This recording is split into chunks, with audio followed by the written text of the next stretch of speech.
Hey, Brennan here. I just wanted to make a quick video about some aspects of male privilege before I go to work. It's October 2nd. It's October 2nd. Anyway, sorry, I've tried to record this video 4 times and YouTube is not cooperating with me. Oh. But yeah. I don't know, I don't really like the whole concept of privilege the way it is in mainstream conversations. I think it's a lot more complicated than contemporary mainstream social justice conversations make it out to be. I don't think all men are completely privileged. I don't think all women are completely oppressed. I think it's a lot more complicated. There's a lot more intersectionality in there, because I mean it's a theory word, and in order to completely understand the context, the concept of privilege in a theory context, there's a lot of reading. There's a lot of reading that needs to be done, and I don't know. I don't like the way it's used. I don't like the whole check your privilege thing. I feel like that's something people use to shut down a conversation they're not generally prepared to have, not because of it being too personal, but because they just don't know what they're talking about. And no, I don't think people should have to have those conversations if they don't want to, but I think check your privilege is a really overused way of shutting something down. The only way I'll use it is for example, if I'm having to explain to some straight boy why he can't say tranny, and he's arguing with me about it, and I'm like, you realize you're arguing with a transgender person about whether or not tranny is a slur for people like me, you know? At the time when I'd say, check your privilege and fucking Google it if you have any questions. Yeah. Sorry, I'm dying right now. Yeah, anyway, the big thing I wanted to talk about is just kind of the sides of male privilege that I've seen in transitioning. I think the biggest one is street harassment. Yeah, I probably started getting street harassed at 13. That's generally when it starts, give or take a few, 1 or 2 years for most people who go about the world perceived as female. Yeah, people yelling out of cars, older guys at, I worked at Burger King, older guys in drive-thru, and I wasn't ready to be seen as an object and to be interacted with as an object. I don't think there's a point in anyone's life where they are prepared for that, but I don't think 13 years old is the right time to learn that lesson, to learn that socially you are object. And that's what that is. And the way guys talk about it, and I've heard men talk about it, is oh, it's a compliment. It's no, because this isn't simply, yo, nice dress, that those shoes really bring out your ankles. This is someone whispering in your ear exactly what they want to do to you when they take you home. I had a guy this is in New York. I'm trying to get to the subway, just trying to go to work. In my ear, and then I want to do you so fucking bad, man. Just disgusting. And I speed up my pace. I get a good few feet in front of him, and I flip him off and book it down the stairs. He runs after me, and my mistake. I should not have retaliated. I'm see, I can't even retaliate. And I get to the turnstiles, and he can't afford them. So he just hawks a loogie over the turnstile and hits me right in the back. So yeah, a guy stranger spat on me because I didn't like what was going on. And I really hope that, I don't know, this, it doesn't happen to me anymore. This stuff was such a daily part of my life for about 10 years. until the day I stopped looking decisively female.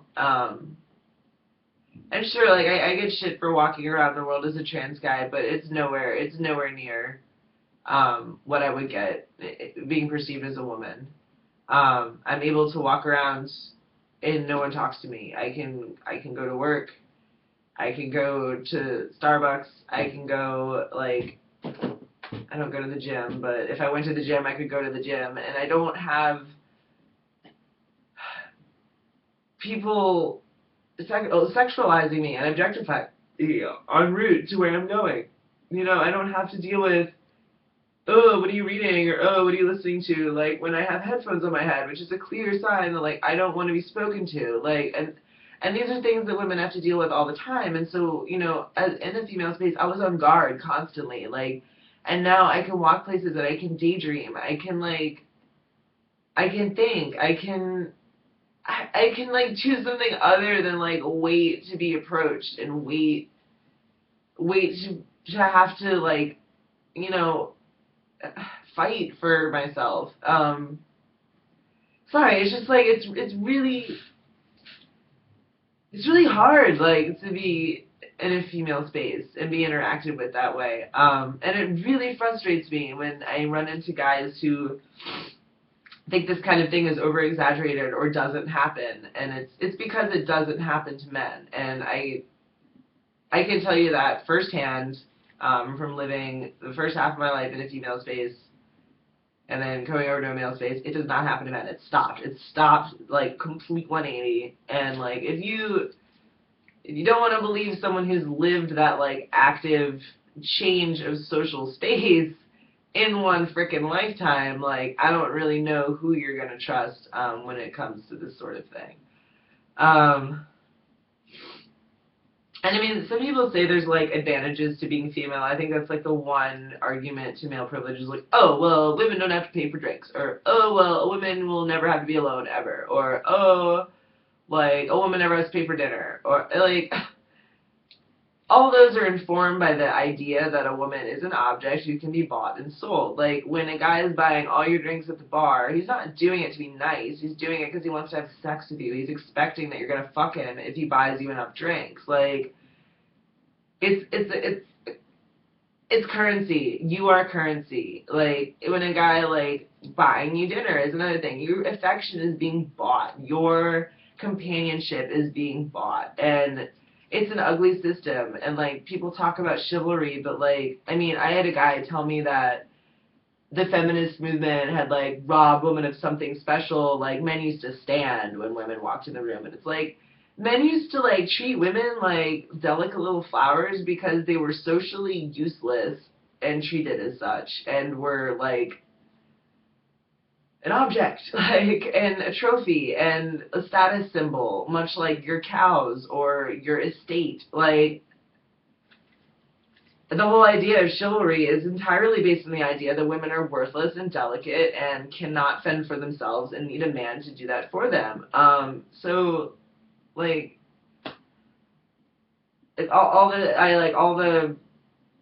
everything behind the entire idea of advantages to being female is informed by sexism, so it's not really an advantage. It's not women being seen as an equal at all.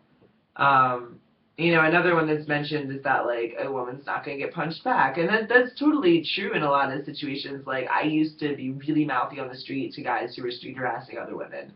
I can't do that anymore. I've had to find other ways to do that, because I could get hit, and that's not something that's going to happen in a female space, because women are perceived as weaker, and, like, they can't kick a guy's ass, which is sexist, because, I don't know about you, but I know a lot of women who I'm very afraid of. I don't know, I just hope I don't, like, in my journey, I don't move so far away from the space I used to occupy that I forget what it was like.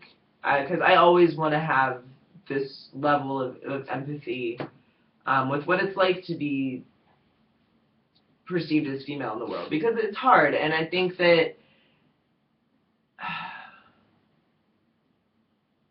I don't know. I have no idea where I'm going with that. This is probably going to be, like, a much longer video. because I do have a lot more to say about like the workplace and I don't know, relationships and such. But yeah, it's crazy. Like, I get interacted with 80% of the time as a man, and it's so surreal. Like, it's not bad. Like, obviously, I quite enjoy it. It's exciting, but it's still like so surreal because it's just different, entirely different from the world I lived in before, and I really wish more people could see that from my end. But I guess that's all for me. I need to get ready for work. But have a good day, everybody, and yeah, enjoy the rest of your week.